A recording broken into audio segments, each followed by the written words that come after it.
সজাটো অকণমান বনাব বাঁহেৰে বৈ এই সজাটো বনাওঁ মুখত পিন্ধাৰ জোখত। ইয়াৰ পিছত কাপোৰ, কটন কাপোৰ আৰু কুমাৰ মাটি, কাপোৰখনত কুমাৰ মাটিটো লগাই টুকুৰা টুকুৰকৈ এই সজাটোৰ ওপৰত লগাই দিয়া হয়। এই সজাটো ঢাকি দিয়া হয়। যেতিয়া এইটো শুকাই যাব তেতিয়া গোবৰ আৰু কুমাৰ মাটিটো মিক্স কৰি চেহেৰাটো দিয়া হয়। যিটো বনাব খোজে সেইটো দিয়া হয়। আৰু এইটো গৰুড় বনাইছে। ইয়াৰ ঠোঁটটো হ'ল কুহিলা, কুহিলাটো চিনি পায়, কুহিলা কাণো কুহিলা। তাৰপাছত গোবৰ আৰু কুমাৰ মাটি মিক্স কৰি এইটো শ্বেপ দিয়া হয়। ভালকৈ শুকোৱাৰ পিছত আকৌ আপোনাৰ কাপোৰটোৰ ওপৰত আকৌ সেই তেনেদৰে কুমাৰ মাটি লগাই ইয়াৰ ওপৰত পলিচ কৰা হয়। ভালকৈ পলিচ কৰি এইটো শুকোৱাৰ পিছত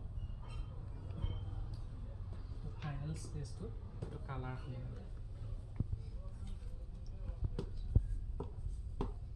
এইটো ফাইনেল ষ্টেজ। ফাইনেল ষ্টেজ পাছত কাটে এইটো পিছত কাটে আৰু ফিক্স থাকিলেও ফিক্স থাকে, কাটিলেও কাটিব পাৰে।